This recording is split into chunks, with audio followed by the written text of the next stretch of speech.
and howl about America and democracy. There is no America. There is no democracy.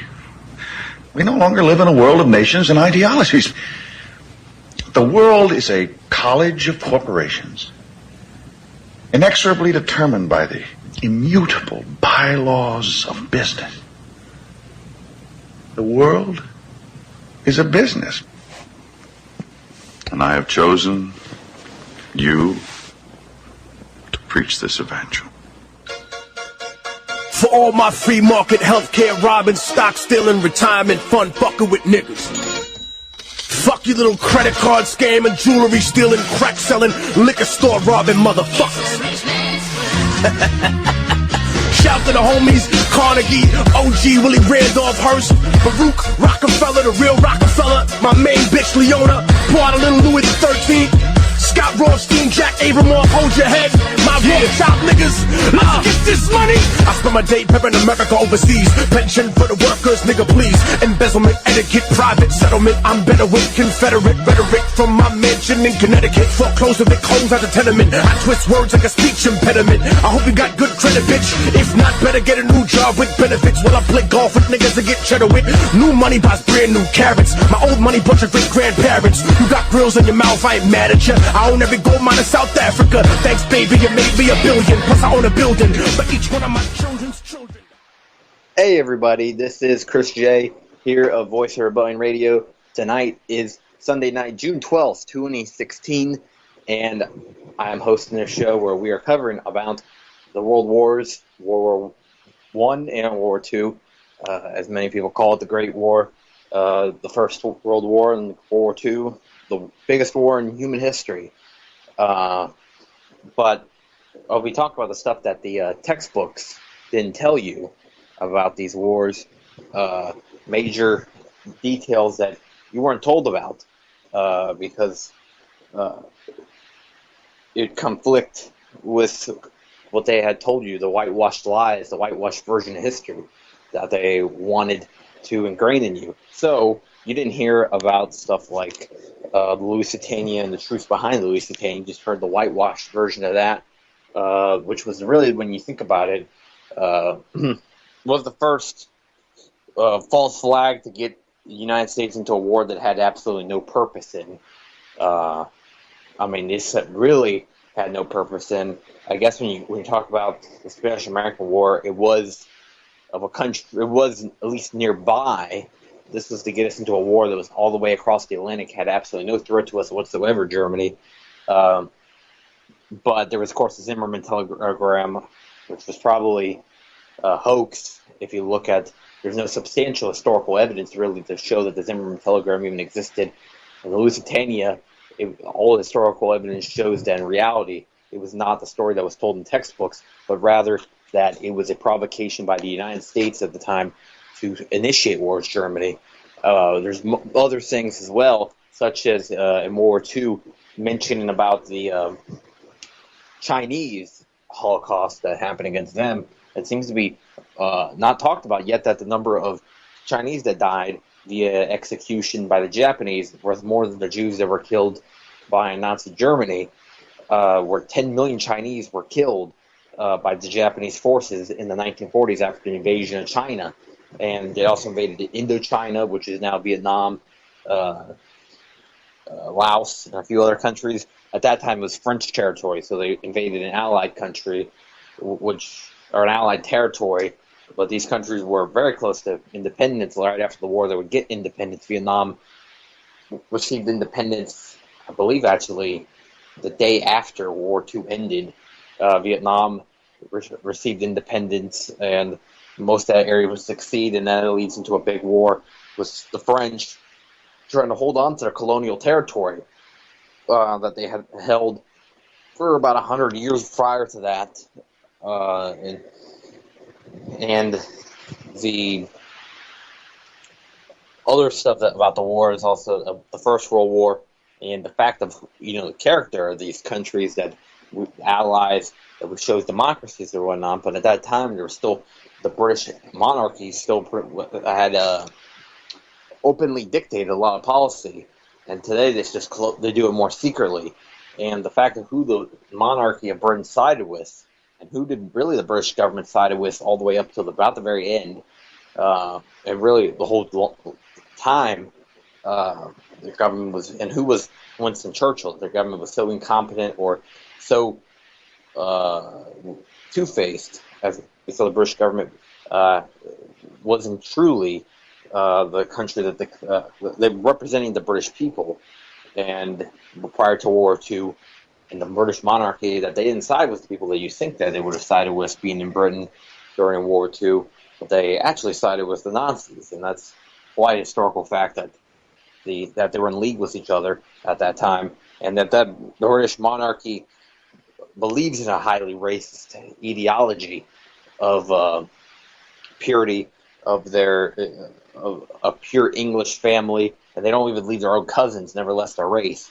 And that's why there's all these theories about what happened to a certain royal member, that when she married outside of not just her out of the cousin or second cousin or third cousin like they do usually, and then not even just that, not even just a non-English, but not even it wasn't even a white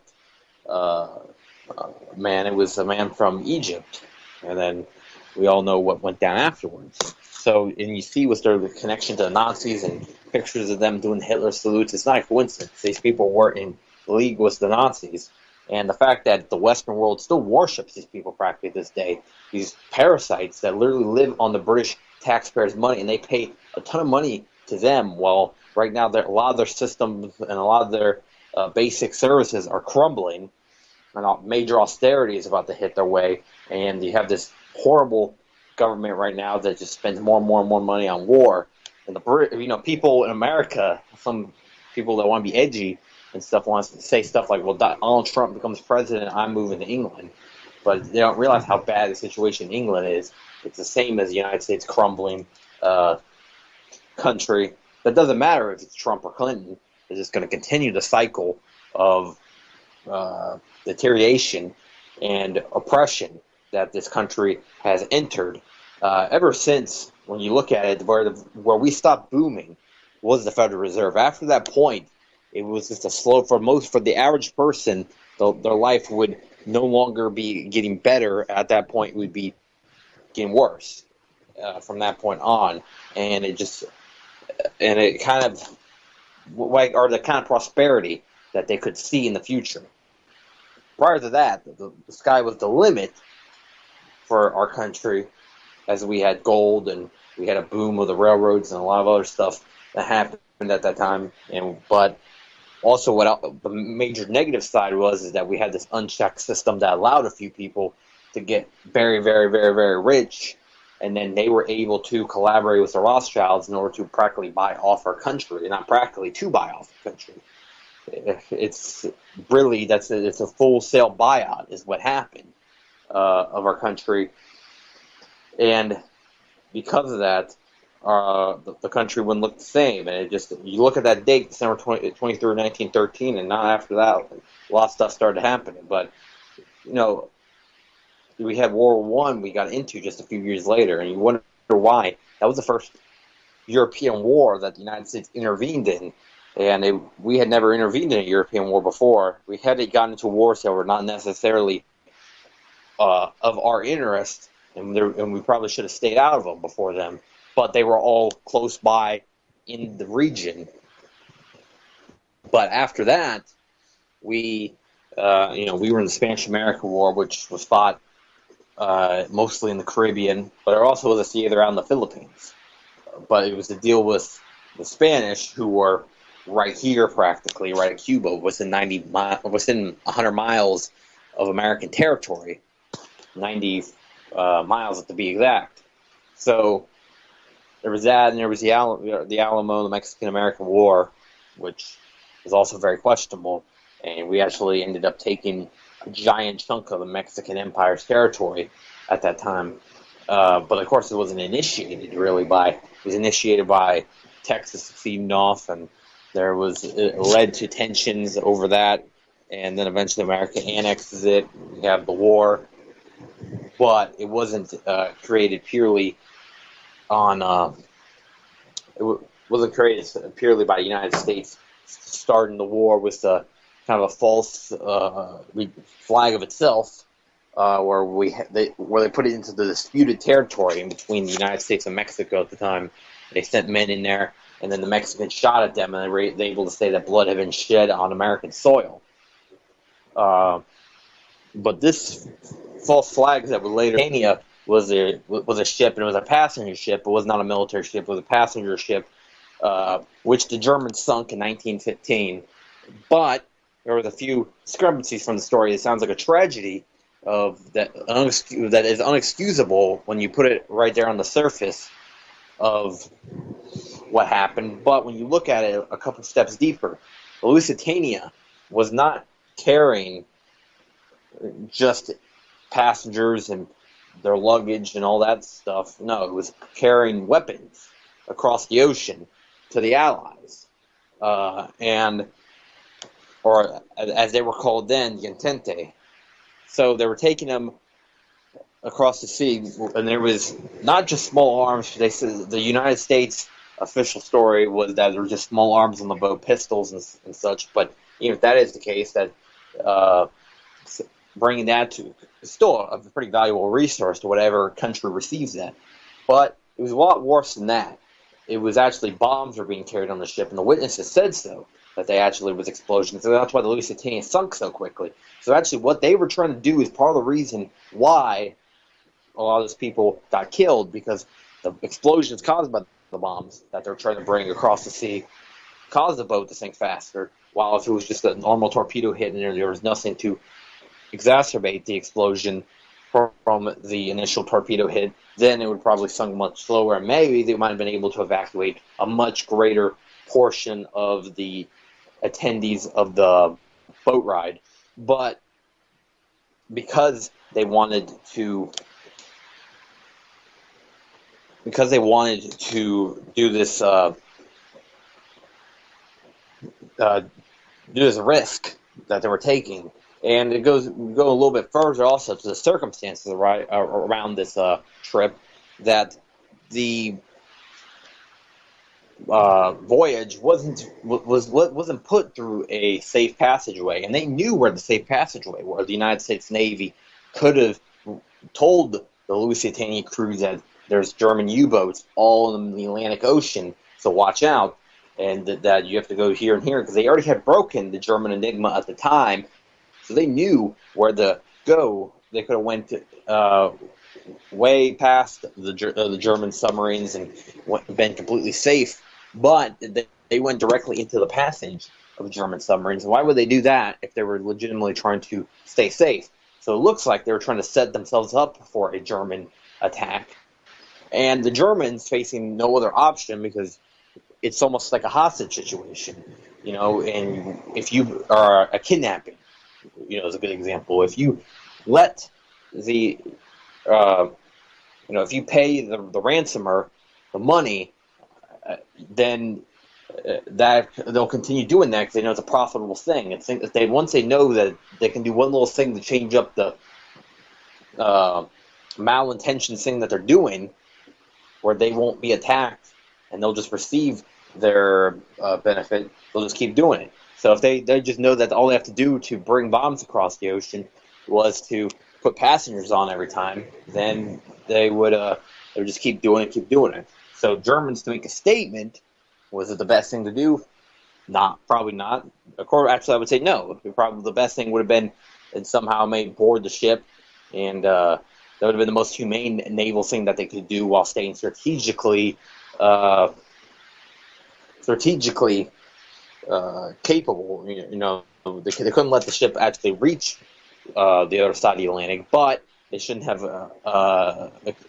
hit it with a torpedo and killed all those people, because that's what happened. But of course, the own negligence and the own intentional sacrificing of the citizens that happened on that boat from the United States is the reason why these people died. And now it's been over 100 years since that happened. We've had quite a few similar circumstances over the years, and false flags and many other things. And the Lusitania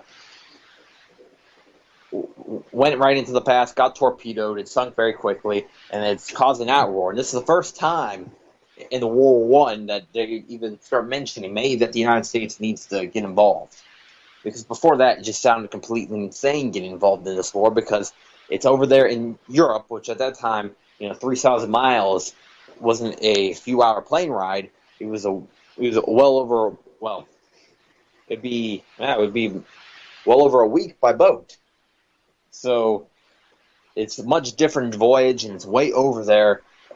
And the United States decides to get involved after one more thing. They just need one more major event in order to change the public opinion. And when they told them that the Germans were practically here already, that they were down in Mexico and they were preparing to align themselves as the Mexican government, and once at that point they'd be at our border, then the United States freaked out, and the public freaked out, and a lot of them jumped on the bandwagon in support of a war with Germany. So that starts the United States' involvement with the war with Germany. And what practically the United States did was just pretty much sub in for Russia, who at that time was dealing with the Bolshevik Revolution. And after the Bolsheviks took power, they dropped out of the war. And in fact, they dropped out, and they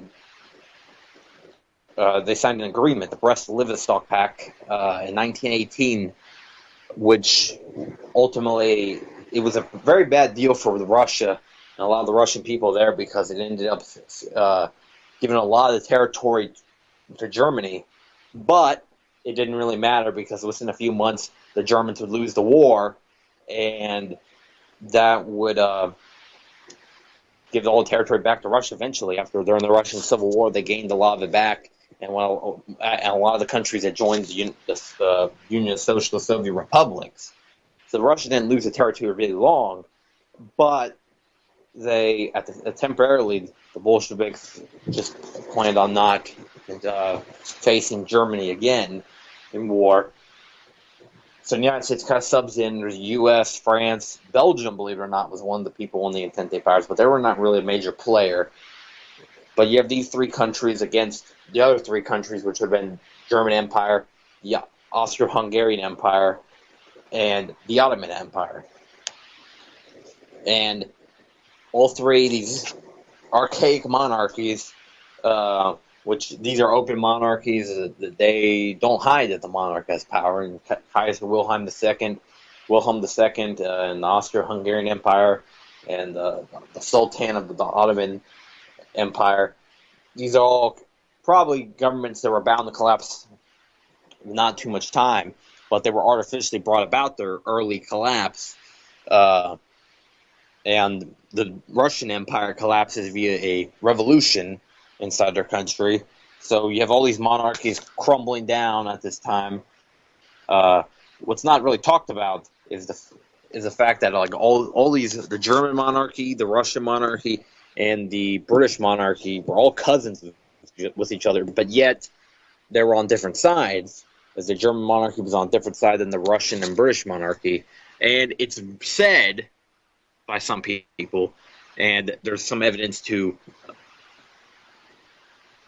justify this, that the Russian monarchy was killed. It was a planned assassination. It wasn't a spontaneous thing by the Bolsheviks.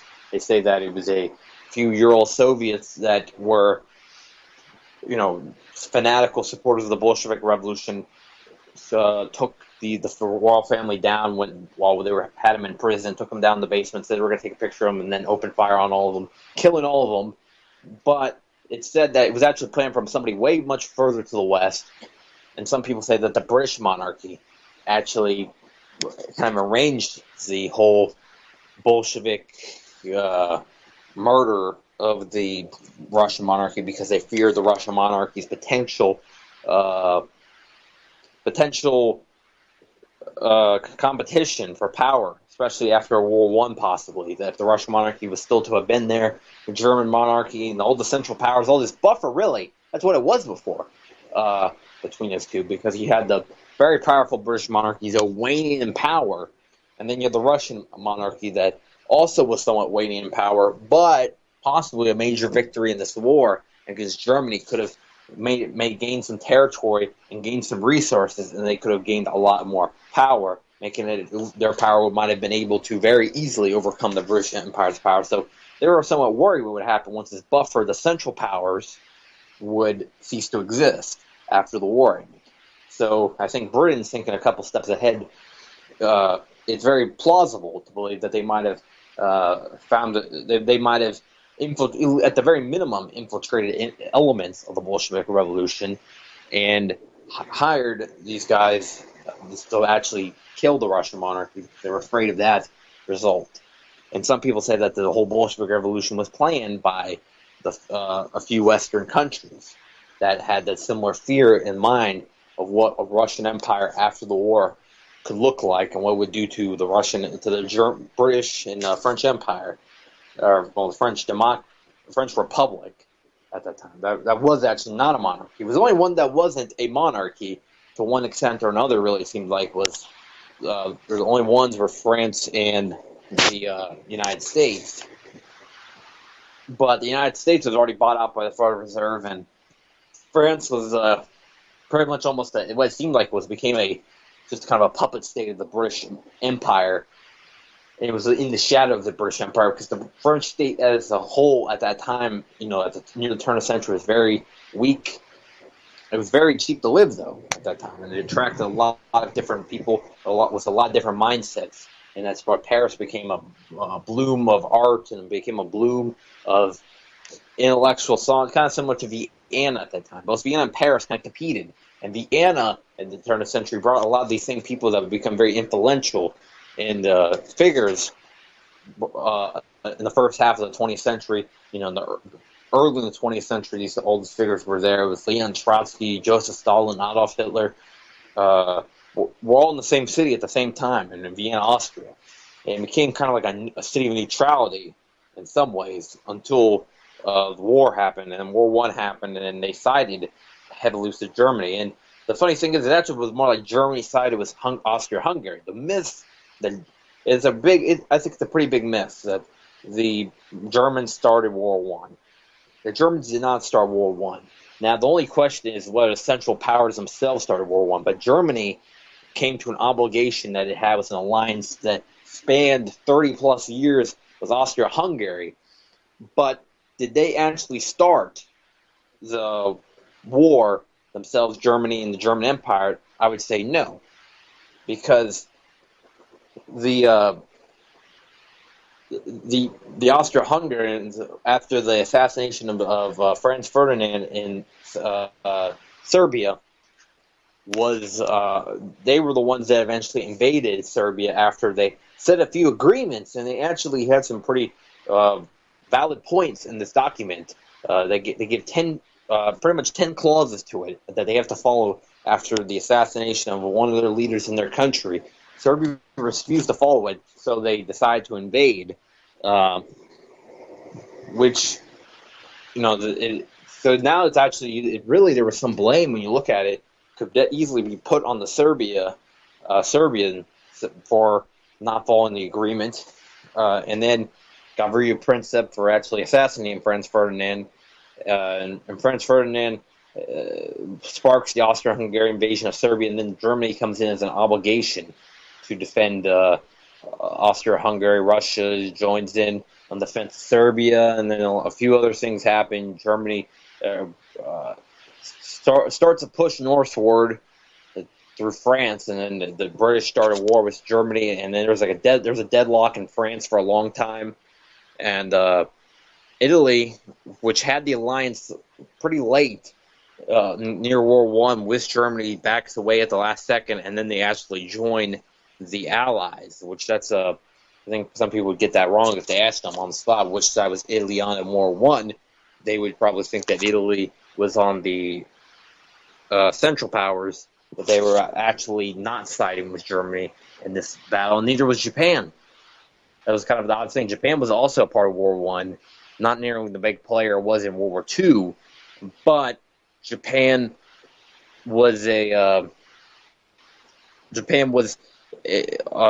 smaller player on the Allied side, and then there were also China was on the Allied side, and there was quite a few countries on the Allied side, and that the fact that the Central Powers were really kind of just cornered in, and they only had a few allies anywhere, and the big three fought pretty hard for the first 3 years, and after about 1917 or so, that's about when it looked like that they wouldn't have much of a chance of winning.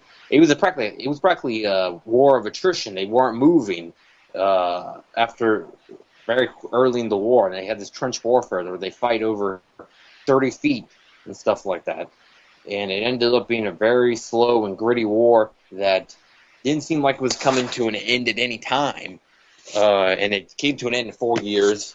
I signed the agreement, the Treaty of Versailles, which makes major ramifications against Germany, eventually causing the crash of their economy, hyperinflation, and many other unfortunate events for the German people. All sides lose big amounts of people in this war. Ultimately, the war that at that time no one had really thought prior to that 100 years. For 100 years, people thought the Napoleonic Wars, nothing like that would happen again, and that it couldn't happen is what they thought at a certain point, because they thought the weaponry was just too advanced, that whatever war that would come about would just be absolutely horrific, and they were right. The chemical weapons that were used in this war that would not be used in World War II were so awful that no one's dared to use them again. And what it did to, so that's definitely a misnomer right there. No one's dared to use them again facing a Western country, is what probably should be said for the most part. Actually, no one dared to use it again in World War II is pretty much all you can wrap it up as saying, actually, because the United States, of course, or Agent Orange, or the white phosphorus that Israel used against the Palestinians many times. The U.S. dropped white phosphorus against the Fallujah, which now there's currently a big battle going on right there between ISIS and the Iraqi forces. And also there was the sarin gas that they used against the Vietnamese. So the U.S. has used chemical weapons many times. And, of course, the U.S. gave the green light to Saddam to use gas on the Kurds. There was many uses. There's been many instances of gas being used, and there's instances where the Syrian rebels used gas on the Syrian people, and they've tried to blame it on the Syrian government a few times, but the evidence is definitely starting to become stacked against them, especially when they claim responsibility for the chemical weapons that they used a few times against heavily populated areas in Syria. World War I, the thing was that also this war was truly worldwide. We had events going all over the place. And people just think of it the European theater, but there's also battles in the Middle East. There's battles in Asia. There's battles. It was and there was even battles in Africa, and I mean deep into Africa, not just in North Africa, but well into the well down into Central Africa. There was pretty big battles. So the Europe, the Middle East, and Africa were pretty big theaters of war for this. During this war, it was pretty widespread, and I guess it wasn't like War II, as in there wasn't too much fighting over towards East Europe. But what that would be later is that would be the Russian Civil War, would kind of take place for any fighting that would have happened then. But it was kind of a whole different deal. And the Russian Civil War is so complex. I broke it down one time about all the different sides, well, all the different thoughts and ideologies and many different forces that were fighting inside the Russian Civil War, and the outside influences, and the ultimate end results, and the little factionalism that happened just in inside the both sides, but mainly in the white Russian movement, you had all these different people. You had the monarchists, and you had the people who just prefer somewhat. They just wanted like a liberal democracy, and then there's also socialists that were involved in the Russian Civil War on the White Russian side. It was a complete mess, and that war was very bloody. And the deaths of 4 million Russian people by the end of the war, and then it spread all through East Europe, but the main fighting was in Russia.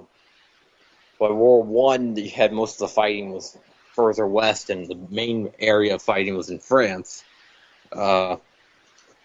which it's not talked about is that they tried to paint these countries at the time as being heroic and being honorable countries, but these countries were at the same time killing millions of Africans because they had still the colonies in Africa, and at this time, Africa was still mostly colonized by European countries, which the Central Powers didn't have quite the same guilt of colonization that the Entente had, mainly speaking Britain and France, who have both had major parts of Africa taken, and of the world. Britain controlled a ton of the world recently. Up to that point, it wasn't much before that they were controlling big parts of Asia and South America, and North America was the British Canada. It was up to 1867 that they controlled, or was at that time called British North America, and the eventual. Eventually it led up to, or the ultimate event that you can think of was the British colonization, is what they did to Africa under Cecil Rhodes, which you don't hear about what he did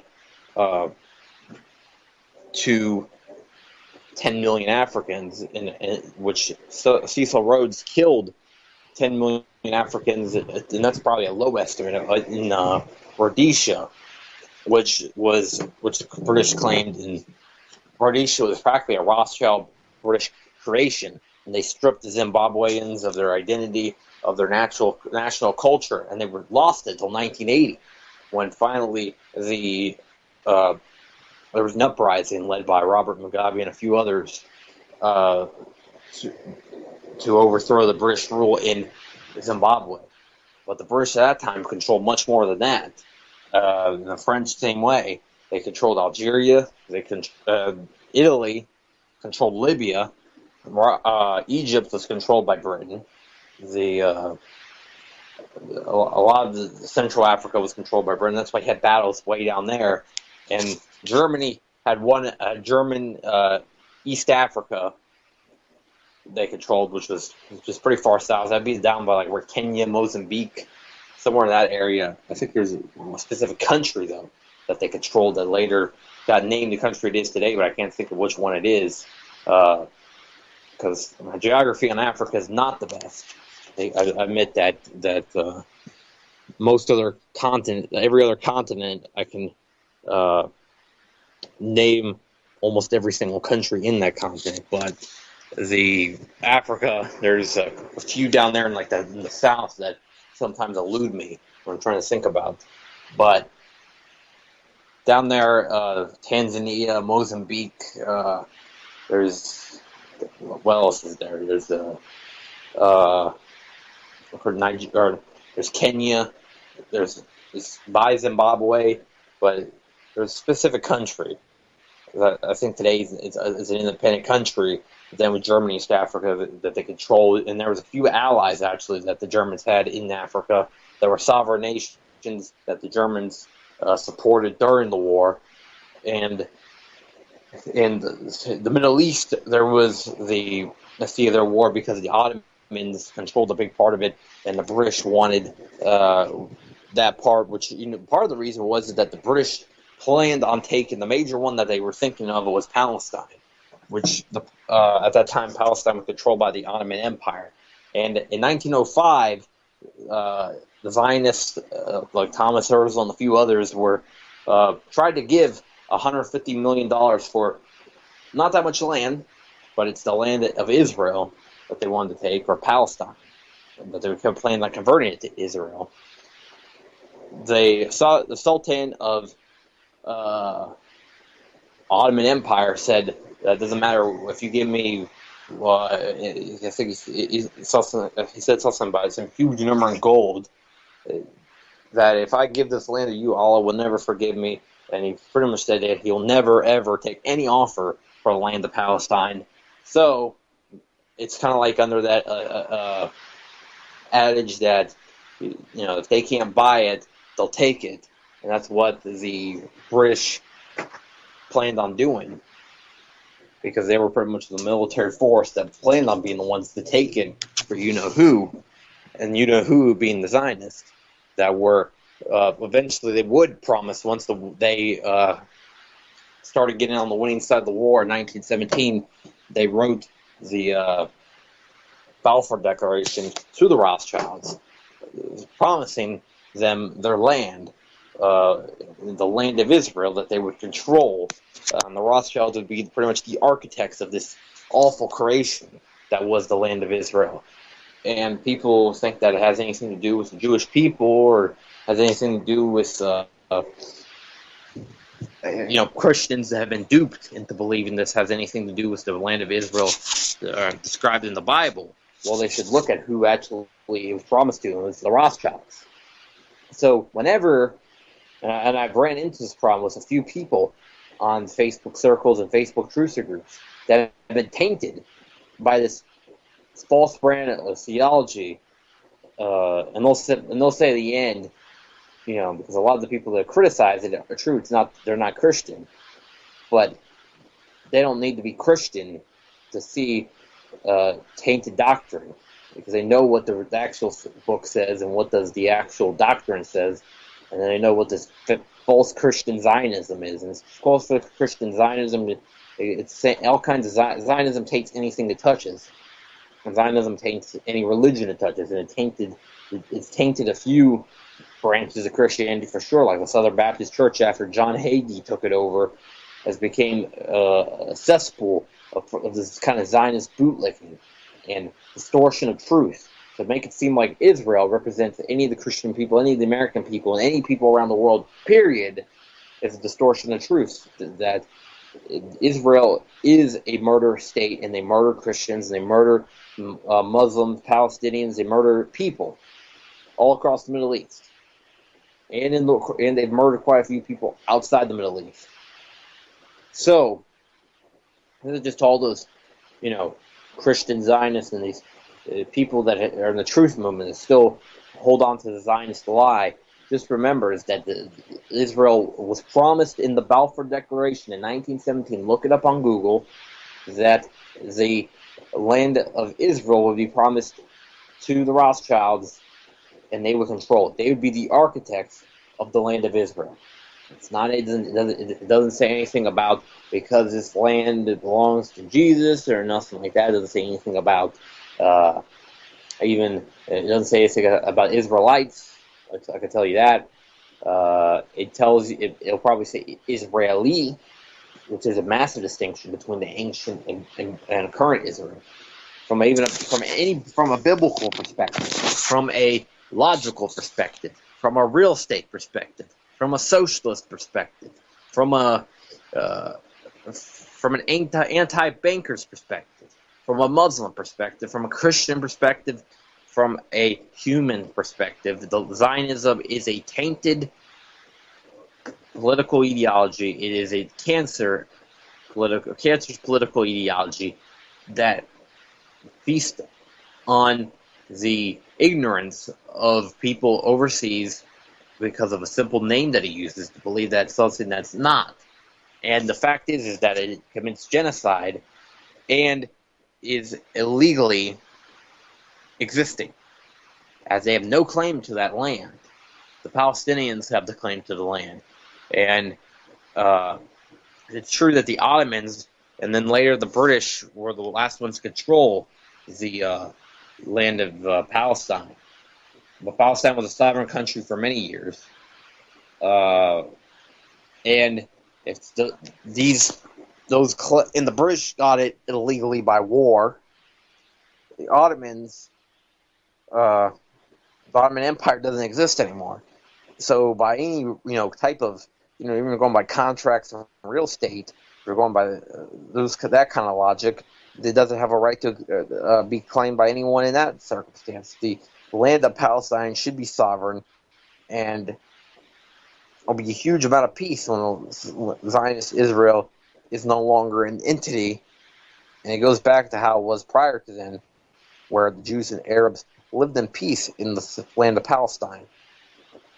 The country was, at that time, did not have the same kind of strife until way late in Palestine's history, when the Zionists started stirring up a civil war. And you had the war that of these Zionist groups and these Zionist terror groups that they openly called themselves terrorists. They did not call themselves rebel groups or guerrilla groups. They called themselves terrorist groups, which inflicted terror on innocent civilians in Palestine to push their cause of illegally stealing land, which the which they ultimately, the major thing that they did, the big terror attack that they did, that's not even talked about in your history books, was shortly after World War II, the King David Hotel bombing was bombed by Zionists who had dressed up like Arabs, and to blame it on the Arab people, they were trying to blame it on the Arab people of this bombing, but they were quickly exposed. And the British were pretty angered by this, especially the British people. But in the end, their government didn't do anything about it and continued their support for the event, for their transfer of the Palestinian land to the Zionists. In the end, these people didn't really face any major ramifications, and they didn't even apologize. They refused to apologize. The group that did the terror attacks, and later these three groups emerged into one terrorist network that we now call the Israeli Defense Forces, or the IDF, the Israeli Army, which massacre the Palestinian people for simply trying to exist, trying to live their lives. The smuggling supplies, they kill them. Going to walking down the street, they kill them. Walking down the wrong street, they arrest them. If you are not on one of the if you're not on one of the Arab-only streets, they have a Jewish and an Arab-only street. And it's like Jim Crow. All the Jewish-only services are much better than the Arab-only services. They have still Jim Crow to this day. You can't get on the bus if you're Palestinian, so you're not even allowed to sit on the back of the bus. Oh, it's worse than that. You can't even get on the bus, period. So to get that across to a lot of people, that the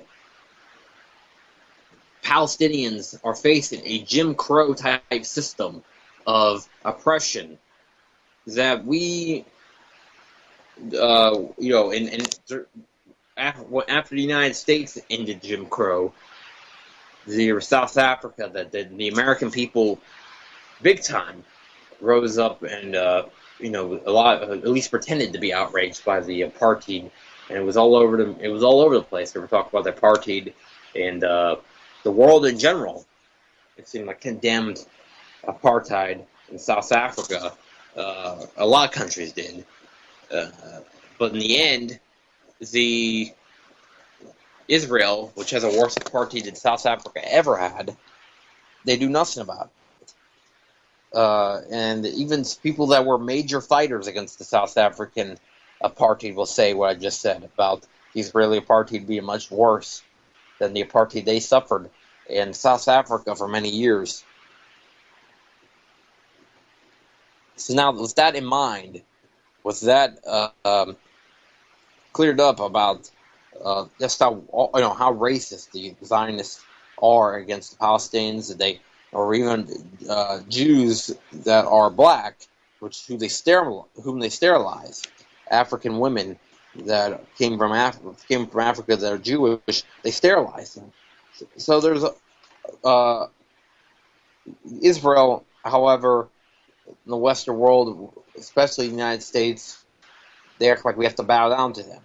We have to bow down to the country that did the USS Liberty in the Lavon affair, and they had a very big part in the 9/11, where we have the Mossad, the 5 dancing Israelis, and we have the bus on the George Washington Bridge that was about to go off as part of the false flag, but they eventually canceled that part, I guess. But the Mossad and the Israeli armed forces are enemies to American people, they're enemies to Muslim people, they're enemies to Christian people, they're enemies to people in general. Zionism is enemy to humanity. And people think that I've went too far in my criticism of Israel. People call me a racist. People call me many different things for how harshly I speak about the Israeli scenario. And that my simple words, people say, well, yeah, you can criticize and ask for reform of the current Israeli system, but you should agree with at least Israel's right to exist. No, fuck no. I do not agree. Well, I'm going to say it a million times. I do not agree with the state of Israel, what it is today. This false entity that stole its land and received it illegally by the British Crown and the British government, that I'm supposed to support their right to exist. What that would be similar to what happened to the Ottoman Empire in Palestine, and I'm trying to think of a similar analogy that could be used as closer to home. It'd be like Hawaii. That was a sovereign country for many years prior to the United States taking it as a territory, and as of now, well, as of now, it's an American state, but we'll just say that the United States and China gets into a war with each other. China, at the end of the war, after taking a lot of our territory, as we were in a weakened state, they take Hawaii. Hawaii is taken away from us, and then after that, the China promises it to the Zionists. We'll just say that the Zionist wants more land, and they say they'll give this to the Zionists, and within 30 years, Hawaii is now part of Israel. That we just lose their territory just like that. There's absolutely no say in it. No Americans get to vote on it. No Hawaiians get to vote on it, and nobody gets to vote on it.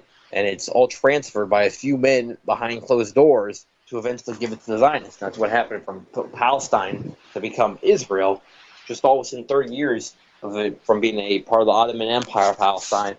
It still had a lot of autonomy under the Ottoman Empire too. The British taking it, and then eventually giving it to the Zionists in 1947 or 1948. It was 1947, and then there was a war in 1948. A war as the Palestinians tried to fight back. It was Al-Nakba, where hundreds of thousands of Palestinians were killed or forced to leave their homes and flee the country. Many of them fled to Jordan. And it's terrible what you see these Zionist propaganda websites say when you bring up Al-Nakba, and that they say that it's a hoax and that it really didn't happen. And if you said the same thing to the thing that they don't really give a shit about at this point. I mean, they don't give a shit about the actual people that had to survive and live through the Holocaust. These people are 2 generations removed, and a lot of them have no connection to any Holocaust survivors. Talk about top Zionist leaders that put out this propaganda. But if you were to say the same thing about the Holocaust and call it a hoax or a lie, you're put on a blacklist so bad that they can arrest you in many countries for denying the Holocaust. But if you deny Al-Nakba, another terrible tragedy, if you deny the Palestinian genocide, you're applauded. Which the Palestinian genocide amounts, the amount of people that have been killed in the Palestinian genocide is the same as the Holocaust. 6 million of one group of the Palestinians over the years have been systematically killed in a country much, much, much smaller than Germany was. The population, these Palestinians are only 4 million strong or so, and that they've killed more than the current population over the years of Palestine. That's why the Palestinian population has never really boomed, because they keep killing them.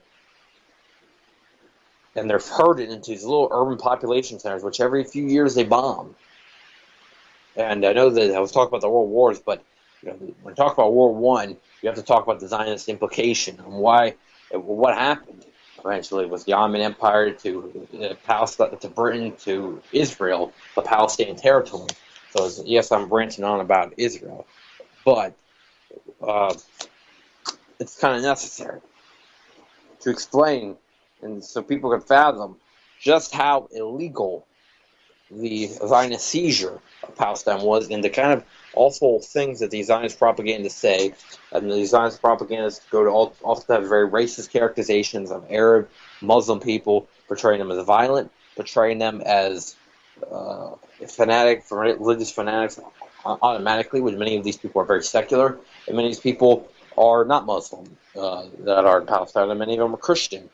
And portray them all as the same religion, and portray them all as very primitive, is very wrong. When there's only a small group of them, of these Palestinians that are fanatics, just like the Muslim population as a whole. The Palestinian population, Christian population, has dwindled because a lot of them have been able to run the Lebanon, I believe, and a few other countries. The Muslim population is the Muslim population has been pretty much kind of stuck inside of Palestine. I think a lot of Palestinian Christians in the past were allowed to go to quite a few Western countries, while many Palestinian Muslims were not preferred to go to Western countries, so they never really could find an escape from there. There's still a pretty significant Palestinian Christian community that is at threat of being bombed, at threat of major violence being pushed against it. But they have no choice but to stay there. And the Christian Zionist over here will be praying for the force that kills these Palestinian Christians, the Zionists. And you see these people with the bumper stickers on the car, pray for Israel, and we'll never abandon Jerusalem. And all these banalities and these ultimately disgusting statements that are supporting genocide and supporting murder. Simple as that. And I think we should take an initiative, us people in the radio, us people here in the Voice of Rebellion Circle, of what we should do when we see. I think we should personally confront preachers and church officials that you see that have a church that is openly in support of the Zionist state. Confront them with the facts. We should maybe pass out pamphlets or something.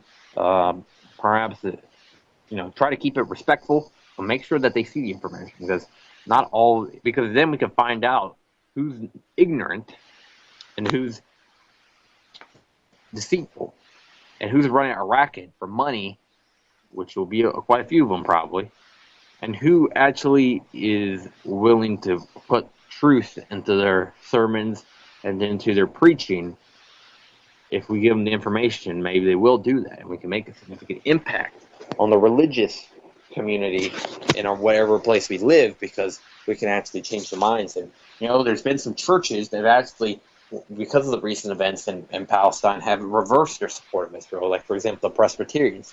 So I think activism of some sort has contributed to this decision by some major Christian organizations to flip what they have always said about the land of Israel, and now they realize that the state of Israel is a lie and it's a murderous state.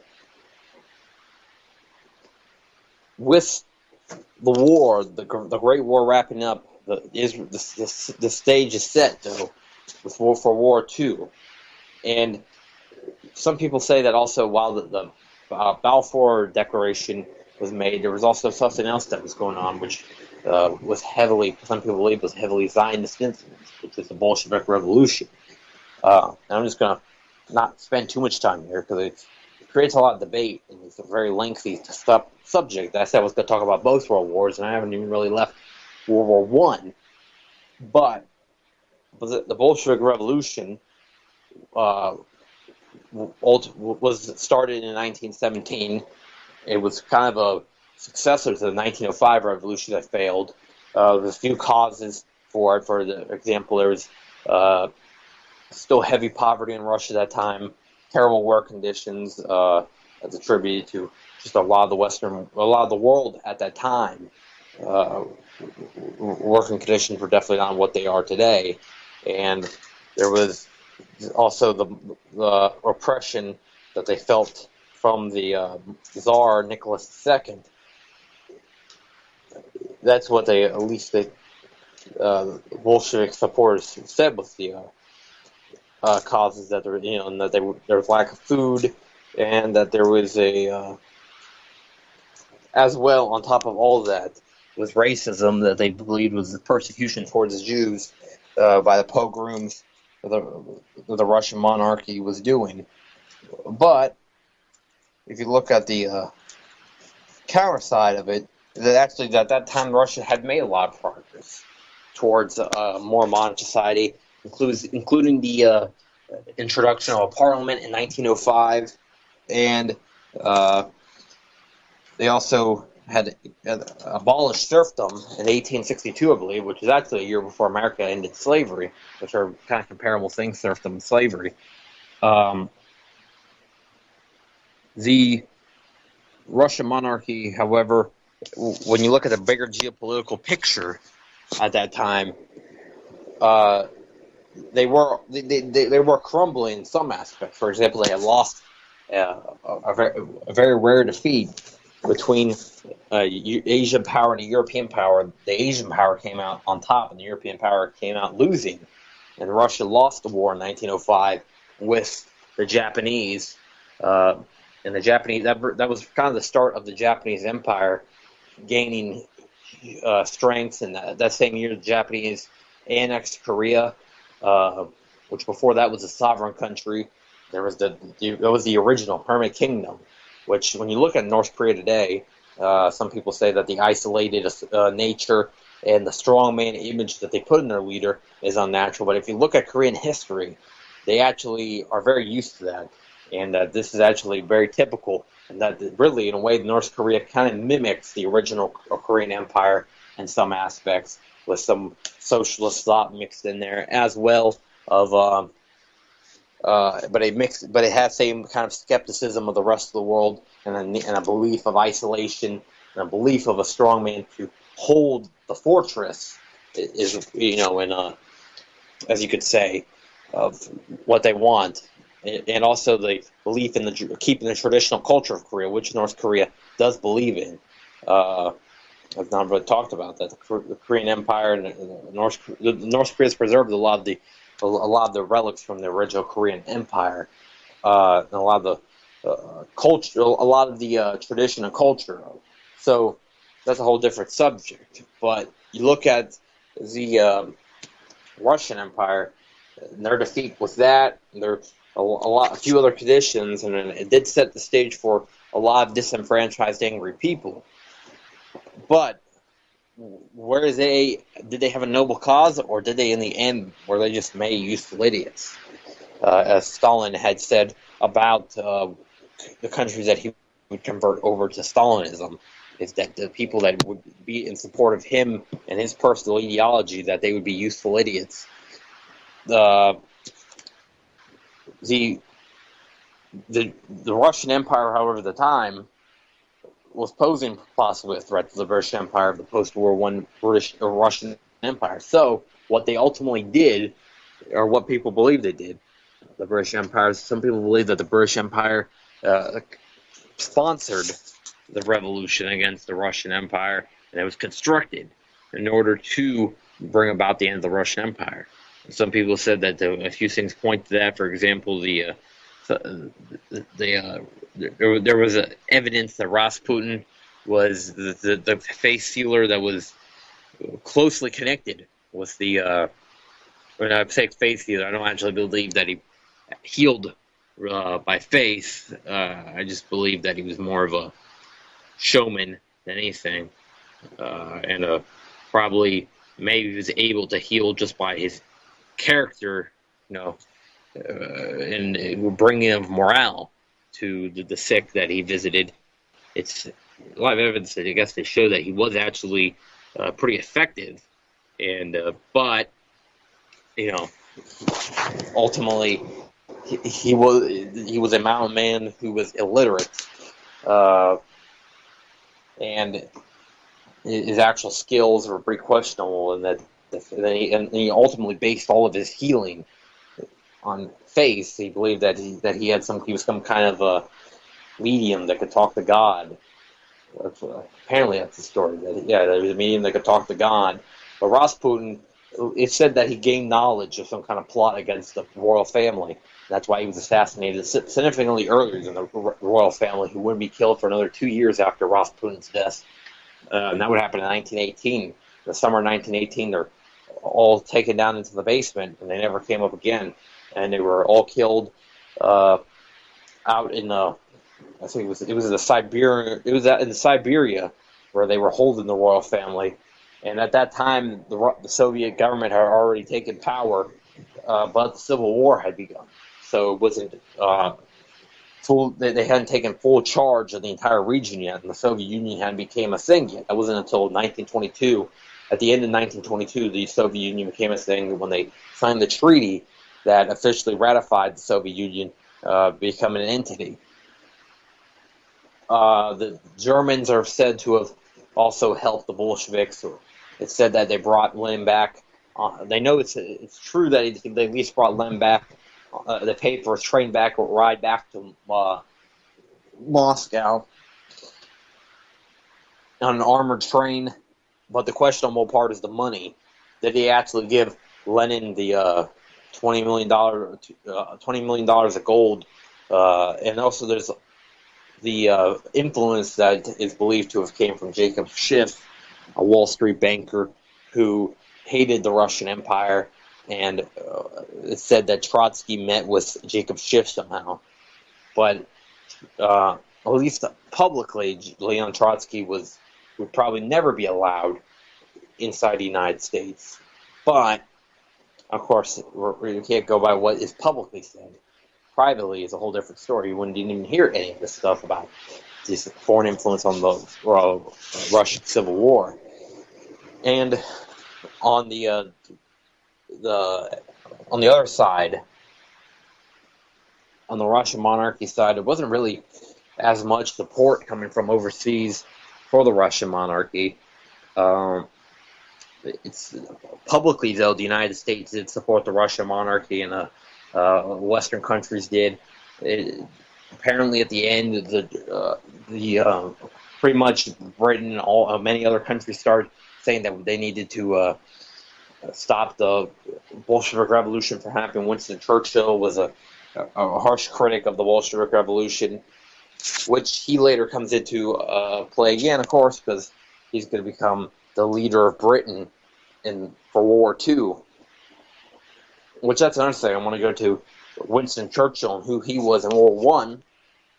He was the commander of the British Navy that I believe that he was that gave the Enigma code, or gave the locations to the United States, and he could have. And maybe the United States Navy did receive him from Churchill, but they definitely didn't give it to the Lusitania crew, which put them right in the path of danger, and they got their boats sunk. So pretty much Winston Churchill was heavily behind the killing of these people on the Lusitania, because he didn't do anything to prevent he actually guided the Lusitania to its destruction. I believe I know he was some kind of commander of. I don't know if he was the actual specific one in charge of that, but I know he was a commander in the British Navy at World War I. He paved his way, kind of oddly, to power for World War II. World War II, which was kind of in the eyes of the public that it would probably be coming soon, probably since 1933, when they saw Nazi Germany coming up, that definitely the handwriting was on the wall. Nazi Germany comes up out of nowhere practically from the shambles. I mean, what it was in the Weimar Republic, where during the Weimar Republic, Germany suffers massive hyperinflation, where they suffer a 1 trillion time devaluation of their money. People eventually are using the money for wall decoration and using it for firewood in place of firewood because it had absolutely no value at this point. The Reichsmark completely falls apart. It sets the stage for a lot of radicals inside of Germany. There's the attempted German revolution. Well, the attempted German Revolution came to a collapse prior to really the inflation starts, but the whole post-World War I situation leads to the attempted revolution inside Germany, which fails as Luxembourg gets betrayed by our comrades, and the whole thing falls apart in the Weimar Republic. It stays that way for 14 years. And Adolf Hitler, he tries to take power in 1925 in the Beer Hall Putsch, but doesn't. He's unsuccessful. But he gets a slap on the wrist, and he's right back out there. And then Adolf Hitler, political movement gains more strength in the late 20s and into the 30s.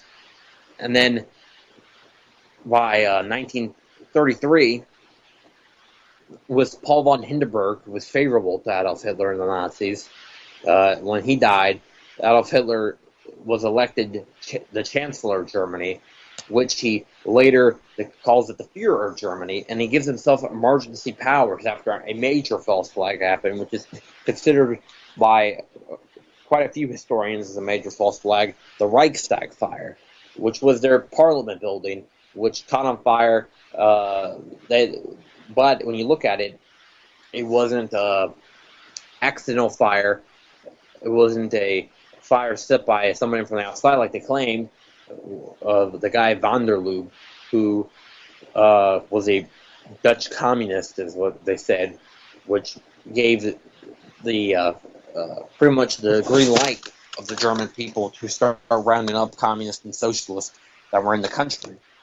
But the Reichstag fire was actually set by Nazi soldiers, who they later used that as a tool for Hitler to now say that he needed to declare emergency powers, and he gave himself the emergency powers and never gave them away. And Hitler set the stage for the next 6 years being towards the path of World War, and slowly, very quickly actually, the German people will start losing a ton of their civil liberties. But how did Hitler come up like this?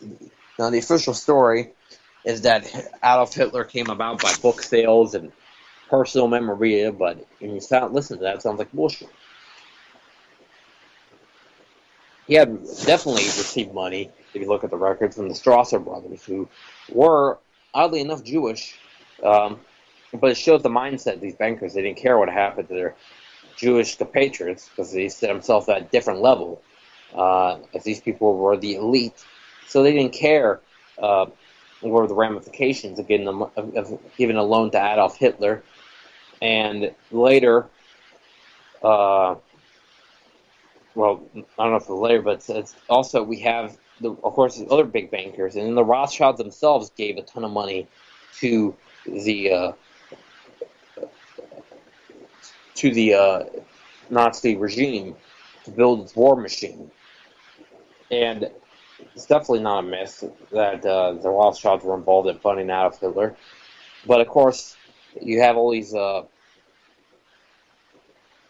Whenever you bring it up, people just look at you like you're crazy. But how else did you really? Are you going to believe the official story that he got his money all by self-funding, pretty much, and selling books? Adolf Hitler didn't get his money by selling books and memorabilia, not that kind of money that he needed to build that kind of war machine. Adolf Hitler got the money other ways. In other ways being, he got the money from the bankers, who he used even the rhetoric, when you listen to the rhetoric that Adolf Hitler used.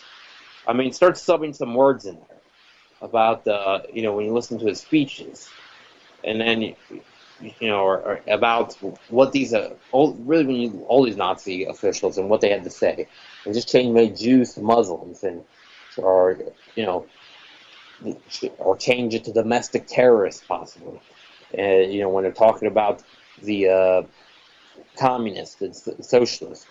Which actually, I mean, we had you only realize stuff about that part, or maybe we talk about gypsies and stuff like that. You can put domestic terrorists. You change out a few words, and then change out instead of for the Catholics. I don't know if he didn't go after the Catholics. He went after the Lutherans actually, or when they start talking about the other groups, just think about which ones today. A lot of them quite a few of them are actually the same. But what they would criticize, what they say nowadays, homegrown terrorism, domestic terrorism, Muslims, these few words that of people that they show to be the boogeyman, and the thing is that our government actually creates the terrorism. So we have a government. We have a government kind of similar to when it comes to the false flags and a few other tactics, it's quite similar to the Nazi Germany's government. Remember that when the Germans wanted to invade Poland, right before that they had their army. The Nazi government ordered for their army to dress up as Polish soldiers and attack a radio station, and then to say that the Polish had invaded first. So this was another like a 9/11 style event that happened. And this was actually the one that gave the green light for Germany to invade Poland, which was the start of World War II. So when you look at it, World War II was started by a false flag. It was the Polish radio station attack in 1939. And the Nazis have a lot of connections to the same corporate elite that are now in control of the United States via the Federal Reserve and via the other big banks, and they control the country. The same common denominators, the elite of the New World Order, that when you listen to what the Nazis were saying, the New Order is the New World Order, and the plan was a fascist New World Order, like what they're trying to plan on the world today was the CIA and the fascists in our government. With now the United States government being the main military arm rather than Nazi Germany, which their little experiment with Nazi Germany failed, I think, when they realized that a lot of the world wasn't going to take the bait on joining in on the Nazi movement. A lot of the world rejected Nazi movement, but less the world rejected the Zionist movement, and they were able to create that one objective of creating the Zionist movement in the state of Israel to bring that to existence. Now I'm going to head over to the chat room here in a second, and I'm going to answer any questions that people have throughout the show. This feels like a really good forum show where I could definitely answer some questions or see what comments and react to them. Going to the UCY chat right now at the second. And as I'm speaking, this is, of course, the first show of many this summer. Keep on listening. We're going to have some pretty good topics, hopefully some good guests. And right now, just do it like this. We don't have a way, I guess we talk voice to voice, but we can definitely connect songs via the UCY chat. It's a great thing about having this little chat room here. And here we are. It's loading. It's coming up right now at the second. But people don't realize the connections also between Zionists and Nazis. They don't realize how closely they're connected together. People think that they are polar opposites of each other, but you look at the Havre Agreement and they're working together. What two movements were still allowed to exist after 1933 in Nazi Germany? There was the Zionists and Nazi Party. That's it. They were allowed to 1937. The Zionist Federation in Germany and Nazi Germany signed an agreement with each other, and they agreed that they'll send the Jews of Germany to Palestine in order to get rid of the Jewish population in Germany, and they would make them conquer, or at least on paper, and then they would at least to make them conquer the Palestinian land, and that would create the state of Israel. And right now I'm in the chat room right now. I'm just looking to see what kind of comments that there's been put about this, but not too many comments about the actual World War I, World War II right now. Looking back, I wonder if the Zionists are behind Agenda 21. The way they've herded the Palestinians into two small reservations, uncannily similar how the globalists want to herd us into megacities. Well, that's what exactly they are behind Agenda 21. The same group, the same people behind the Zionists. Zionists and Agenda 21 go hand in hand, because look who has a ton of influence in this country. And ultimately, the Zionists aren't at the top of the food chain when it comes to the New World Order. The Rothschilds and the big bankers are at the very top. So I think the Zionists have a lot of influence over the United States government.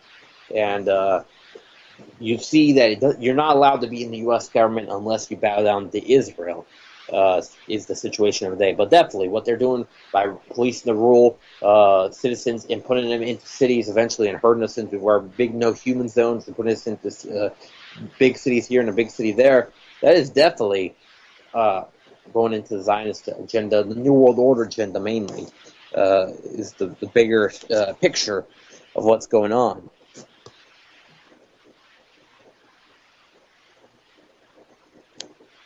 And I don't know, there's some stuff about some elements and stuff like that. I'm trying to go back to the beginning of the show and see if anyone else had anything else to say. Yeah, it said Lusitania carried millions of Remington-made .303 bullets for the British Army.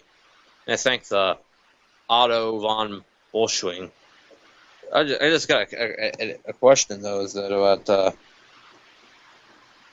about him is that it sounds like he might be biased. That sounds like a very German name. It comes to mind Otto von Bismarck, famous German statesman who existed he lived in the 1800s.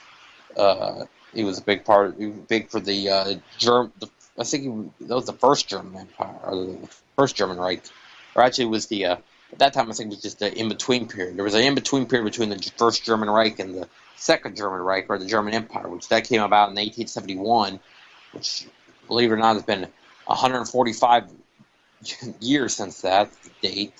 1871 sounds kind of weird, because when you think about 1971, that means it's 45 years ago. Yeah, we're not too much changes, but we are moving ahead here on the calendar, aren't we?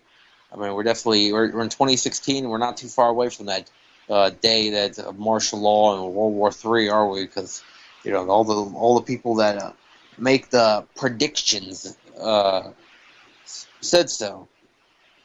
And what I mean by that is that people that just happen to know, people that know stuff before it happens, if you see what I'm saying, have already predicted this to happen within a few years of these events to happen.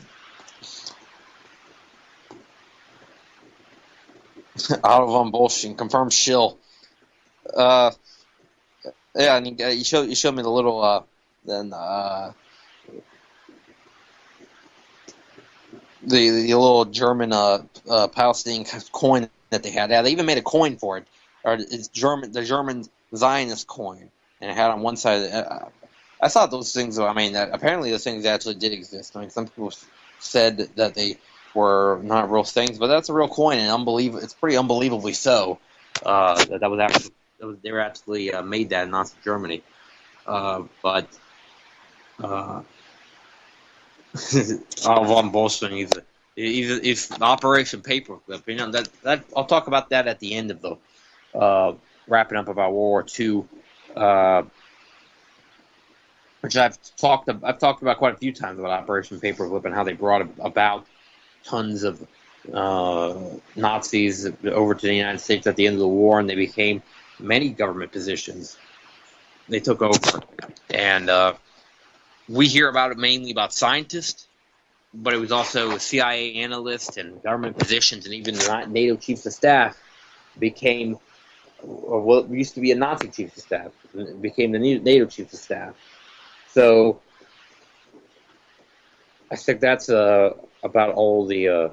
That's about all you really need, don't you? I mean, that's one of the most highest positions in Nazi Germany. Became one of the highest positions in the Western world after the war. That was in 1964.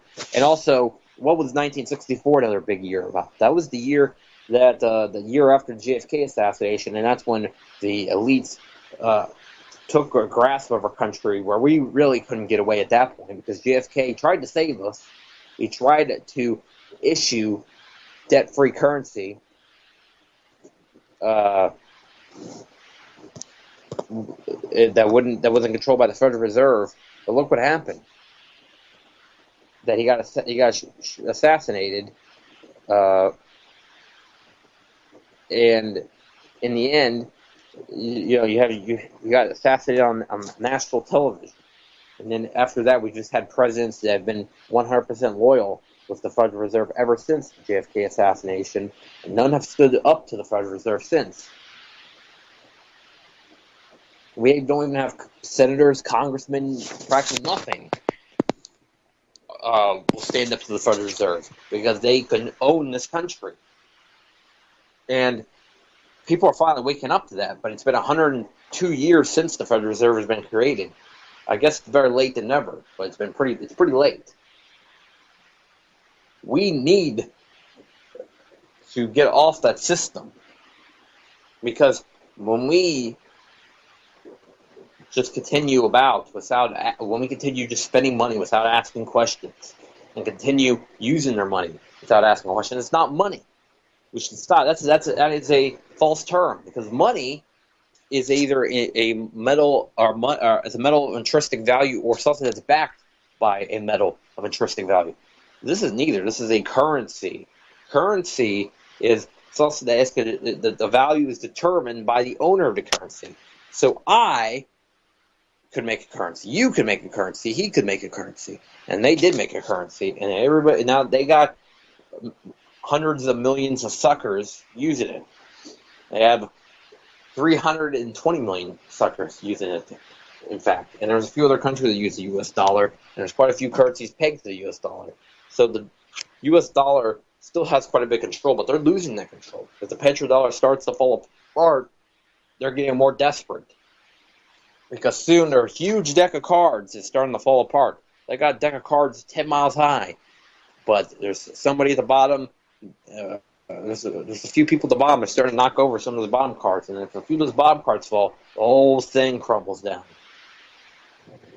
Because it's not backed by anything. It's backed by what's traded. For example, what is you know what the Federal Reserve is? You know what the Federal Reserve is? It's like a sandwich from a restaurant. You know, if we were talking about the U.S. dollar is. It's like a sandwich from a restaurant.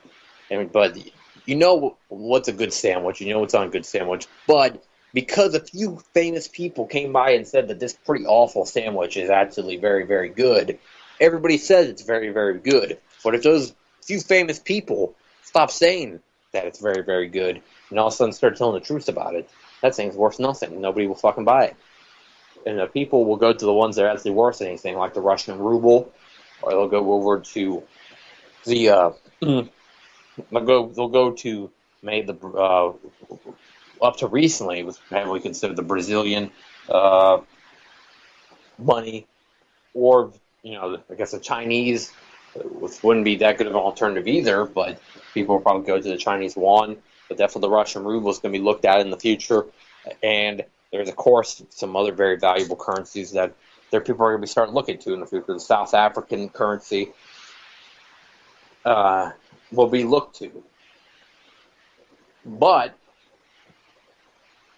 right now, the Federal Reserve is probably scrambling as they know that their phony system is starting to get exposed, and countries are starting to get sick of it, and they don't want to perhaps trade oil and dollars anymore. And the people at the very top, the Federal Reserve, will go to war with countries that don't want to spend their money. They don't want to spend. They don't want to. They don't want to spend their actual money to buy U.S. dollars, or they don't want to trade dollars for oil, an actual tangible resource that's very valuable versus pieces of paper. That's what it is.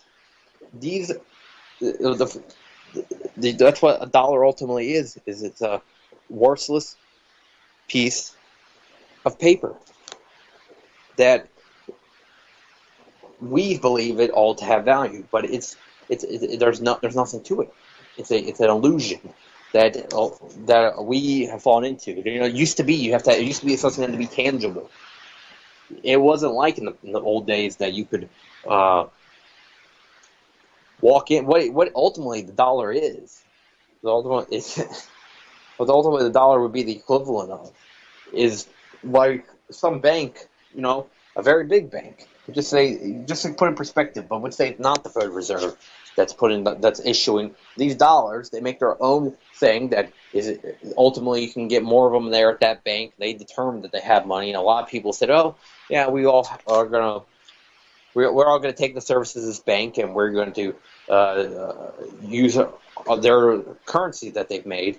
But that would never fly. If some bank made their own currency, and the people started using the bank fake currency in order to pay for their beer at the saloon. No, it would be they would ask for an actual tangible anything, or at that time the actual dollar was still backed by gold at a time, or silver. So there's a certificate that you could take to the bank, and they would give you silver back, which is actually tangible metal of intrinsic value, rather than a debt note that is not money. Get that through your heads, that the Federal Reserve notes are not money. They are currency. And people should learn that fundamental difference. The Federal Reserve the Federal Reserve being created led to World War II happening, or World War I and World War II happening, because the same bankers funded World War II. So you could say that, yeah, people connected with the Federal Reserve led to World War II happening. They funded the Nazi war machine. A false flag ultimately led to World War II being started. Same thing with World War I. The U.S. entry into World War I was started by a false flag, and the whole start of the war was based on was based on a little bit different than the story told in the textbook. It's definitely a distortion of the truth. The story that about the Germans. Well, actually, that's a major lie. That the Germans started World War I, because that was the Austro-Hungarians of any Central Power started World War I.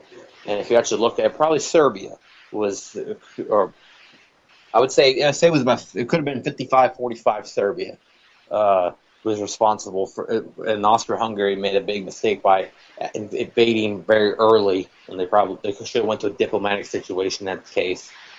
It's like Germans, they shouldn't have hit the Lusitania, but they didn't have much other options. They probably should have boarded it. That would have been a lot similar idea, and just detained the ship and took it back to port, or took it back to Germany, and then arrest the captains and the crew, or while not interrogate them, question them. They probably wouldn't get too much out of them, because they set those guys up to die too, the U.S. Navy and the British Navy. I don't think they had much of a clue what was going on and what was on that ship, and they didn't realize there was all those bullets, all those ammo, all those guns on the bottom, and all that bomb. If I didn't know about the small arms, this probably was it, but they didn't know about all the ammo and bombs that were on the ship that ultimately led to the ship sinking so fast as it did. As the ship sank in like an hour or so, less than an hour. No, it sunk in like minutes, I think. So people heard like 3 explosions. It was you could actually see a professor talking about this if you want a more credible resource for that. But you can also just listen to the alternative media and what we have to say. But also do your own research, and you'll see that all these facts can be definitely fact checked. And your textbook facts won't be fact checked. They'll come out to be 100% erroneous, 100% deceitful, because it has you thinking everything ass backwards of what it actually is. Ass backwards isn't being that you believe Germany started World War I, that you also believe that Hitler was completely self-funding when he was getting money from foreign banks and was getting money from across the Atlantic over here in the United States, from Wall Street, and getting money from the Federal Reserve, getting money from all kinds of bankers. Adolf Hitler did not show up out of nowhere. And it should also be said that the supposed hero that's painted out in your textbook about degenerate and corrupt politician Winston Churchill, he was not a honorable, he was not a tough man. Winston Churchill was a man that was very deceitful his entire life, and World War I was a very big part of the. Looked like he was a part of the killing of the people in Lusitania. Then he was a degenerate gambler who, in 1939 or 1940, he was completely broke, and some secret benefactor bailed him out. And who were the secret benefactors? That's the question, right? That comes to mind. And Winston Churchill got a loan of $2 million, which then was some serious money, or £2 million, which I'm pretty sure then was some serious money. Winston Churchill was able to then get the prime minister position, and after Neville Chamberlain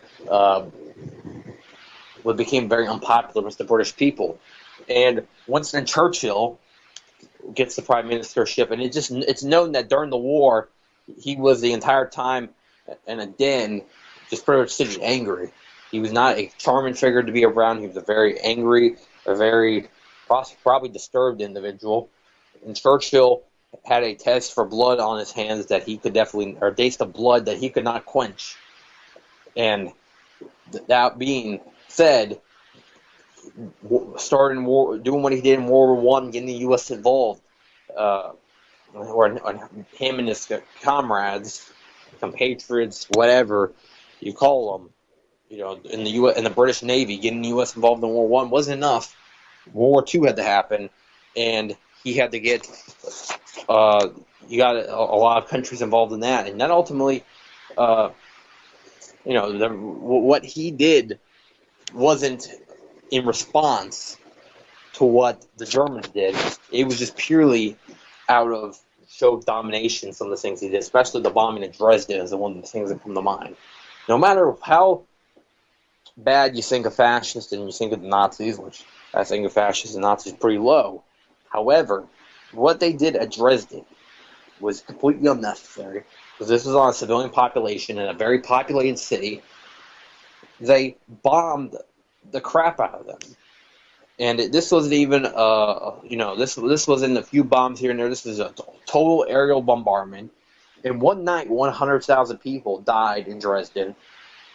The sights and scenes were so horrific that people, years and years later, survivors that are still alive today could still tell you some of the stuff they saw. They said that the screeches of the animals in the zoo that were dying as they were getting bombed as well, and all the chaos that was and all the bombs going off were disturbing these animals and causing screeches and horrible sounds coming from the zoo. And with all that, you had all the bombs going off and people screaming and people dying and people were fires being started, all kinds of stuff going on. The people running away from the city. There was so much the sounds and the sights that were at Dresden were some of the most awful things that have ever been witnessed in human history. And they won't tell you about it in your textbook. Question that. Why this horrible thing, that this is one of the worst acts of war that was ever committed. What the Royal Air Force did there was ugly. Very, very ugly what they did to Dresden. And this is to a country that was already practically defeated. This is in the closing months of the war when it was known by the entire world that Nazi Germany was going to lose. There was no way they were going to win. There was no necessary need to do Dresden. And it was like the United States dropping the bombs on Nagasaki and Hiroshima when we had total air domination over Japan, and that they were within a few months of surrendering themselves. And we dropped the atomic bomb on them, not once, but twice. It was completely unnecessary. And just like how 75,000 and ultimately 200,000, I think, were killed between the two atomic bombings, and maybe 175,000 were killed between the two atomic bombings, 100,000 were killed in Dresden in one night, slowly. It wasn't in a flash. It was a bomb here, a bomb there, terrible chaos, people running for lives to get killed, people trying to save their family members getting killed. It was 100% heinous what went down at Dresden. And it was, out of all the things in World War II that was done, all the evil that was done on many sides of that war, or on many forces of that war on both sides, Dresden it might take the cake. And the battle of the massacre of Dresden is kind of similar, isn't it, to what this is like what happens in Gaza City all the time.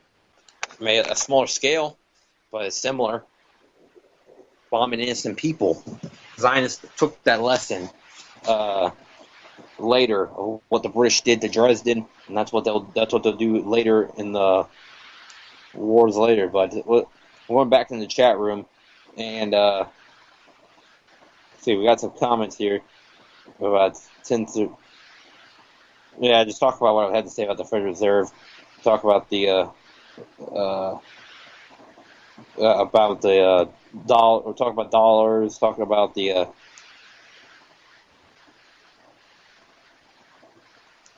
I don't know what they're talking about. LBJ quote. Yeah, 1964. Yeah, let's talk about that. 1964 was the that was not the. It was just the start of the U.S. having total. I mean, the U.S. being under total grasp of the international bankers. From then, since 1964, it's been uninterrupted control of the international bankers. That's 1963, and I can tell you an exact day when the Federal Reserve got control of the U.S. again. It was on 2 days after JFK's assassination. LBJ trashes JFK's executive order. So 2 days into LBJ, and he already ended the greatest thing that JFK did for the American people. 2 days. That was when any chance of us having a sovereign country ended. I can give you an exact day when the U.S. lost any chance of being a sovereign country. 2 days after the JFK assassination. And going back to what they're talking about, it's like Iraq. Yeah, they're talking about Iraq, but Europe after War II. Of course, when you have stuff like Dresden happening, total war being brought about to the German people by the British, by the Royal Air Force, and the British, and what they did, their war crimes were very horrific. Of course, Europe was going to be a shambles after that, and in the end, the United States, in exchange for rebuilding, pretty much at holding that ransom, they would decide that there was going to be a cost, which was siding with the United States during future alliances with the Marshall Plan. And then it took years and years. It was a very slow rebuild. I mean, they didn't really do a good job of rebuilding too quick. Definitely not their economies and stuff, because West Germany their economy was terrible all the way up till the 1980s. And the World War II, the United States, what they did in World War II, they didn't they didn't have that much of a role like they claim to. They always say that they're the victors against the Nazis, but let's face it, is that they weren't even in Europe till D-Day, and at D-Day, everybody knew the Nazis were going to lose. The Soviets were the ones pushing them back, but the Soviets, they were the ones, ultimately, what they would force some countries into after the war by having to be forced into the Warsaw Pact, pretty much, was pretty bad because you had to be forced into living under Stalin, who continued to be a horrible leader after 1945 even. The Soviet citizens did get their guns back in 1945 after them having been taken away for 16 years. They lost their guns in 1926 or 1929, and then 1945 they got their guns back after the war happened. What's kind of funny is that, Stalin sympathizers will tell you that they took the guns away because they needed guns for the war, but they took the guns away in 1929, a whole 12 years before the Soviets got involved, and a whole 10 years before the war even started. So they wouldn't even know that they had no clue that the war was going to happen at that point. So Stalin just did it because of control. And if you look, that's the year that Stalin really cracked down. Stalin pretty much, I think at that point there was really no dissident allowed. And then they had a lot of trials. A lot of people were killed off during the 30s, and we had the purges, and millions of people dying. No matter what kind of political ideology you belong to, I think that Stalin is shown as, unless you're literally a Stalinist, Stalin is looked upon as an evil man. I think but Stalin killed more people than Adolf Hitler. That is true. When you look at his own people, Adolf Hitler probably killed more if you look at the fact of other people's people, because he did kill a lot in the war. But Stalin did kill a ton of his own people, and he did that. Anybody that was a political dissident, he sent a lot to the Gulag, which that was discontinued after Stalin. But Stalin also, they also, sometimes people like to credit him with the victory, which, if you look at it, Stalin almost sabotaged the victory, because Stalin signed the non-aggression pact. It was Adolf Hitler didn't have an intention of fighting him, and Stalin was also he pretty much had. If you look at his commanding skills of the Red Army, he sent the men practically to certain death a lot of times, where he just sent men at the problem and just wanted to fix itself, which was a terrible strategy. The only leader really that commanded his own forces was Tito. And that's where Tito could be revered for the fact that he was practically won in the middle. It was already a civil war that was going on, or there was a struggle for power between him and the monarchy.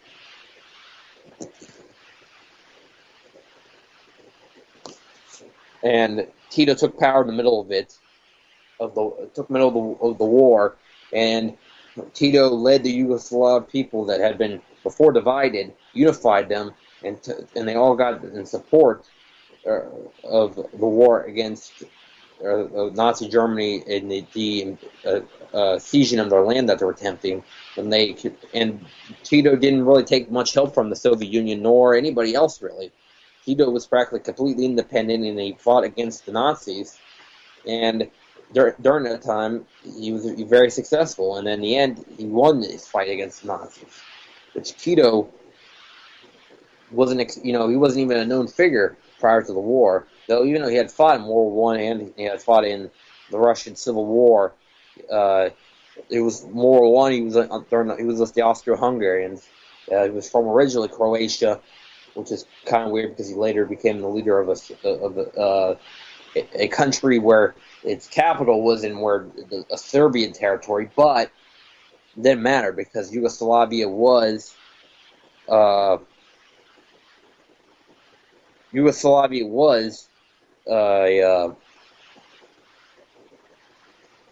unified country of all the South Slavic people. If you look at what Yugoslavia means,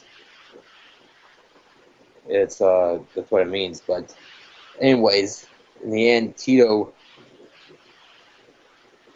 Anyways, Tito in the end might have been the only good leader that actually led his own people. He stayed independent of Stalin or Hitler, and in the end, he made a pretty nice country for those people. In the end, when Yugoslavia in the 50s and 60s heavily prospered, while Soviet Union was the Soviet Union, and most of Europe suffered heavily from the war, and had been bombed. That Dresden and other events similar to Dresden had happened a few times during World War II, and it's Otto von Boischwing. Well, he's definitely living up to the name. I don't know if that's anybody famous, actually, is supposed to be. I mean, I was thinking of Otto von Bismarck as I'm actually the person I could think of when he puts that name up there. Otto von Boischwing. But I don't even talk about the inconvenient truths when what somebody said. That I don't know what that has to do with anything. I mean, isn't that an Al Gore movie we're talking about? I'm not talking about... Oh, talk about any inconvenient... Oh, okay, I had a little bit of a lapse there. It's like, oh, why am I... Well, for a second, I mean, you see what I did there. See, I don't know what global warming has to do with World War II, but I ain't going to talk about that. But inconvenient truths, I've already brought up quite a bit of inconvenient truths, I would say, after this. But I have one more, I think, saved in there. I mean, talked about Churchill. Oh yeah, there's one more. Is that the British? Is that the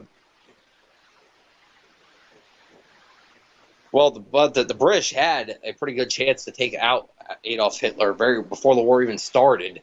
And there was inside the German government, there was people that wanted to take out Adolf Hitler, but they wouldn't give their support. Neville Chamberlain would not support the people in 1938 during the Oster conspiracy, where Oster was inside the German army, and he was ready to overthrow Adolf Hitler. Why he was going to have a team of psychiatrists come in and declare Adolf Hitler mentally unfit to run the country. Pretty much it was going to be a coup from the inside.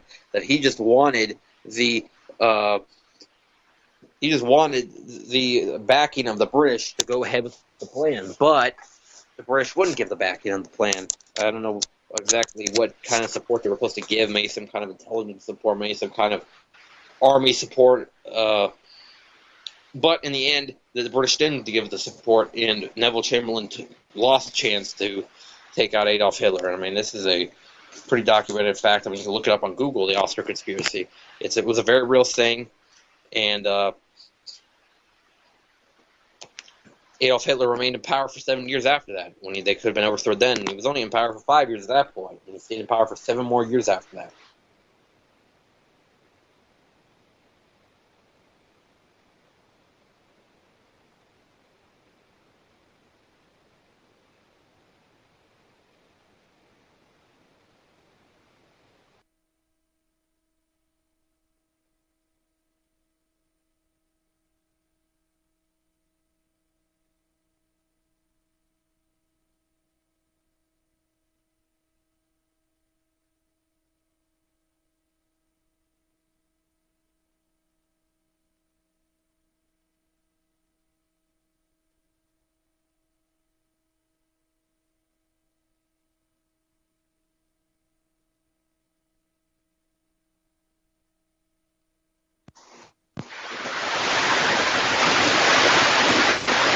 Hey, sorry about that. Apparently, I fell off there for about a minute or so.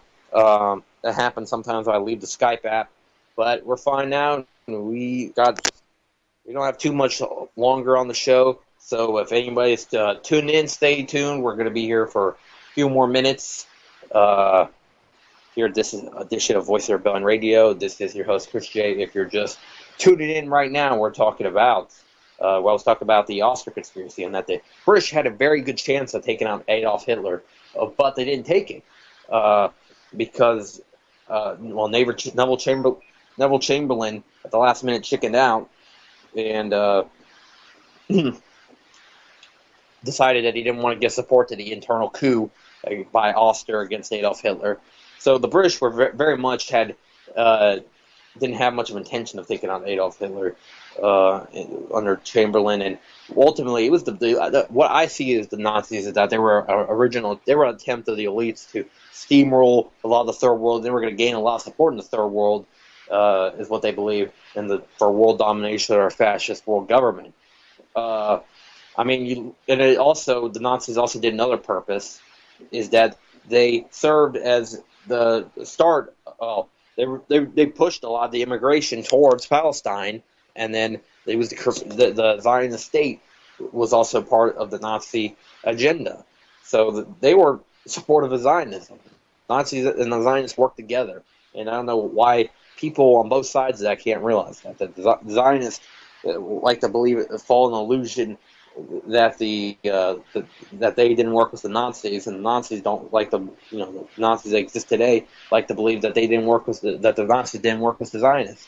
But the truth is that Nazis are in the government currently, the U.S. government, for a reason, because they get along with the Zionists that also have a lot of influence with the U.S. government. When you look at today with Ukraine and the Ukrainian situation, you have neo-Nazis working with the Israelis.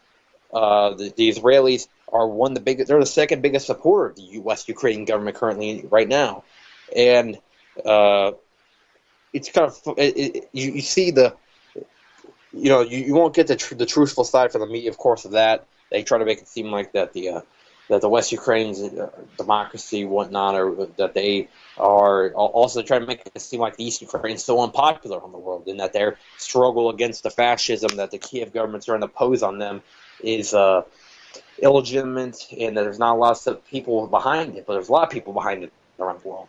In West Ukraine, what they tried to do was ethnic persecution against the Russians and selling out their country, the West Ukrainian government, to foreign interests like the Zionists, who are a major weapons supplier for the West Ukrainian government for a reason. They're getting the West Ukraine's pants. The Zionists, that's how they do stuff. But then you can't get rid of them. They're like roaches. The Zionists are actually a lot worse than roaches, because roaches are not that hard to get rid of. But Zionists, they're like nuclear-resistant roaches, like resistant to all kinds of anything that throw at them. Zionists, it's hard to get rid of them unless you have a major revolution or something like that. But that's pretty unlikely, especially in many countries. In the United States, how interweb they are with the U.S. government and the current fascist government of the United States, it would be very hard to get rid of them. And why do I talk about them like so low? Because look what they've done in the Middle East, killing millions of people via the wars they've started. Look what they've done throughout history. The same people behind the Zionists. That was War I and War II. I mean, we're not talking about small fries here. We're talking about the big ass jumbo fries here. When we're talking about the scale of how horrible these things were. I mean, Dresden was as bad alone. Dresden alone was as bad as was as bad as it was 100,000 people. Let's just say that Dresden alone was the equivalent of over 30 9/11s happening in one night for Dresden. What happened? 100,000 people were killed in one night. That is just a incredible number of destruction, and that's what happened. And when I stack this up and stack all the other stuff, all the other shows I did, I've talked about the people, the Zionists, talked about the New World Order, and talked about the fascists in our government. People just mute it out, and there's people, the young people that just want to not listen to it, and people that just want to keep on living their lives, but only being awake, rather than staying this, rather than trying to go to sleep and trying to block it out what you're saying and just stay asleep. How about wake up and actually know what your options are? Because that's what this is about, is informing people so they know what they can do. And that way they're not blindsided when it comes smacking them in the face next year, or when martial law happens, or whenever it happens, or World War III happens next year, or whenever it happens. That's why I'm informing people. It's just so they're not blindsided by anything. I don't want people, so they're not blindsided by anything. I don't want people having that reality hit them the hard way, because this is not a truth that you can be awakened by, and it's just going to be a little bit inconvenient. This is going to be life-changing, or if not life-ending for some people, what's going to come during that happening. I mean, these are people that kill millions of people, and it's just a statistic to them. It's just numbers to them on a computer. So what do you think that you're going to do to a bunch of, especially people that, that are not even working and stuff like that? And, to them, they just figure as useless eaters is what David Rockefeller would dub them, dub us. If we're not doing something that's directly in their aid of them, really just dub all of us as that, because that's what they see us. They just think we need to be culled, we need to get rid of. That depopulation is a real thing that they believe in, and that's the awful agenda of the New World Order. And you'd think that after this many shows and a lot of people still not getting the message that I would not be going as strong as I do, or that I'd be toning it down there. You're wrong, because I'm going to keep going. Keep going until, keep going for a while. I'm going to go to the chat room for here at 10:56 to answer any last questions. I might get one more point in there. I told you one more inconvenient truth.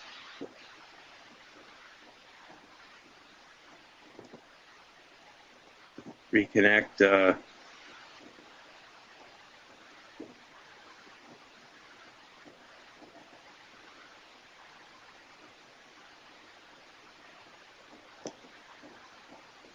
Well, I don't know what we're trying to see what you guys are talking about, but it's like sometimes I go to the chat room and I'm trying to catch up with where the start of this little conversation, because it's like all these little mini conversations start with these big conversation. But yeah, the Azov Battalion is Nazi, but it's like what somebody mentioned, and a lot of the other groups inside, it's not just them, it's the whole West Ukrainian military in general, are fascists that are there to kill Russian people and people of Slavic blood. Simple as that. These people say so, and Petro Poroshenko is a billionaire oligarch, which, look at the definition of fascism. It's a merger of corporate and state power. So,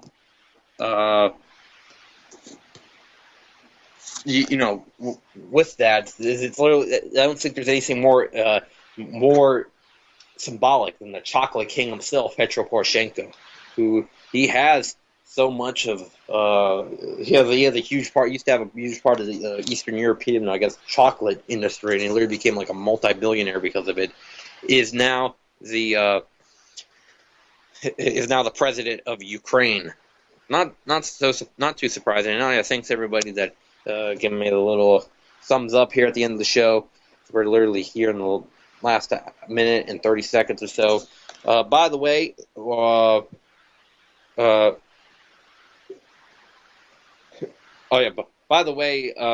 anybody that is wondering about the co-host situation, I'm not going to go forever without a co-host. I actually do plan. I have a candidate to that. I have a couple candidates that I plan on one of them becoming a co-host, and might be something quite different for a co-host, something I haven't had before as a co-host. So just keep an eye on that. Probably in a couple of days, I'll be announcing, or I'll have one picked, and then probably made in next 7 to 9 days, they'll have one announced, and that co-host you can expect to see within a few weeks be on this show. So thanks everybody that listen to UCY Radio and listen to Voice of Rebellion Radio tonight. We're talking about World War I, World War II, the false flags that started these major events of World War I and World War II, and many other things. Point of no return and nobody can stop it. Malcolm Little when he knelt before Elijah Muhammad, the comet that killed the dinosaurs, changing the earth. They love to criticize, they always say I changed for the worse. Like prescription pills when you misusing them, nigga. The Templar Knights when they took Jerusalem, nigga, and figured out what was buried under Solomon's temple, Al-Aqsa. The name is not coincidental. I know too much, the government is trying to murder me. No coming back like cutting your wrists open vertically. How could the serpent be purposely put in charge of of the country. Genetic engineered sickness spread amongst me. My people are so hungry that they attack without reason, like a fucking dog ripping off the hand that feeds them. Immortal technique is treason to the Patriot Act. So come and get me, motherfucker, cause I'm not coming back. This is the point from which I can never